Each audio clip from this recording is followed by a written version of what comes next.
Moving on now, a British Airways employee who was suspended when she refused to take off a cross at work has won her case at the European Court of Human Rights. Nadia Ueda said she'd suffered discrimination because of her Christian faith. In today's ruling, the European Court said BA's corporate dress policy had at that time discriminated against Ms Ueda because of her religious beliefs. But the court ruled against Shirley Chaplin, a nurse who was asked to stop wearing a cross for health and safety reasons. It also ruled against Gary McFarlane, a marriage counsellor for Relate, who objected to offering therapy to gay couples. As well as Lillian Liddell, a registrar who refused to officiate on civil partnership ceremonies. Well, we spoke to 3 of the 4 people who took their legal battle to the European Court. Nadia Ueda, the British Airways employee who won her case, said she felt Christians now had parity with other faiths at work. I was very pleased to know that the European Court of Human Rights looked into it, and I feel vindicated that Christians have been vindicated both here and in Europe as well. Well, Shirley Chaplin, a former nurse, said she was disappointed that she had lost her case. I feel that Christians are marginalised in the workplace. Other faiths are allowed to physically manifest their beliefs. I'm not allowed to manifest mine, and I think that still needs addressing. Well, Gary McFarlane, the Relate counsellor, who said he would not advise gay couples about their sexual relationships, said his lawyers were considering further action. It's a regrettable situation. I was not successful thus far. And so the law remains as it is, which I think is a regrettable position for those who hold a very conscientious view. Gary McFarlane there. Let's look at some of the issues raised by these cases. Andrea Williams is a barrister, the Chief Executive of the Christian Legal Centre, and Andrew Copson is the Chief Executive of the British Humanist Association. Thanks very much indeed for joining us. It's good to see you. Andrew, if I can start with you, it's pretty clear now, isn't it, that people can legitimately express their beliefs at work through the wearing of crosses and so on, as long as it doesn't interfere with their work. Now, that seems pretty fair, doesn't it? Absolutely. It's what we've argued for ever since these cases started. As you say, that principle was applied by the European Court, and quite correctly. And it was also applied by most of the courts in most of the cases that have been resolved today in the European Court. The principle is clear. You can manifest your religious belief as long as it's not getting in the way of the rights and freedoms of others, and when it is, you can't manifest your religious belief. And 3 out of the 4 cases that were in front of the European Court have been lost on that basis, and quite rightly. OK, Andrea Williams, would you agree with that it made sense, the court's rulings today?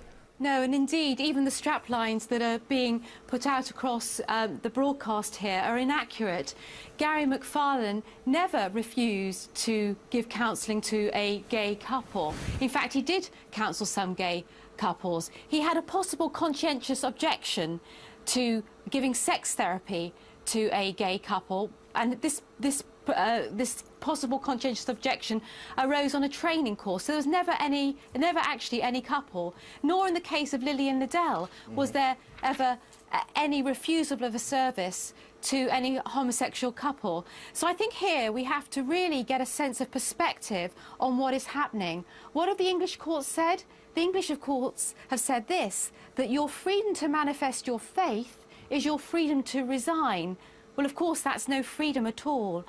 I take great heart indeed from the fact that the European Court of Human Rights in Strasbourg has recognised that Gary and Lillian's belief that marriage is between a man and woman and that sexual expression should be within that context flows from a Christian belief and is worthy of protection. Andrea Williams, the point that the court was making was that you're free to express your religious beliefs as long as they do not interfere with the discharge of your job.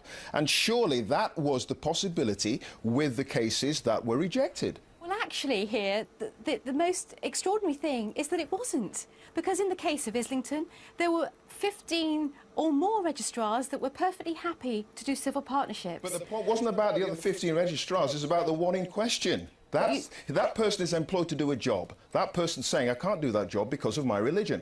That is not fair, surely. No, it's not fair on her, is it? There are many people that believe exactly what Lillian Liddell believed, exactly. Of course, and they're truly free, in a truly tolerant society, in a society where freedom of religion freedom of thought, freedom of conscience is truly respected, then what we do is we learn to live alongside one another. Okay, that's what true freedom is. Okay, Andrew, how do you respond to that in fact the discrimination is on the other foot? Well, I think most reasonable people will accept that you can't have untrammelled freedom of religious practice or even non-religious practice in employment terms. I mean, there are some things when you accept a certain job that you have to do, and certain things that you have to not do. If you're a nurse, you can wear a cross pinned to your uniform, as the nurse in this case was offered to do. You can't have it on a chain because that's dangerous. If, you know, in the same way that I can't go and teach Catholic instruction in a Catholic school because I'm not a Catholic, so can someone who's not willing to conduct a civil partnership be a registrar. It doesn't matter whether they're only theoretically not willing to discharge the duties in their job. It matters if they are or not willing to do them, full stop. And so Andrea, I think, can't say, oh, no one was really harmed because some gay couple could always go elsewhere. The fact is that the job of registrar now is to perform a civil partnership. The job of a counsellor with Relate is to give counselling to couples. And, you know, a nurse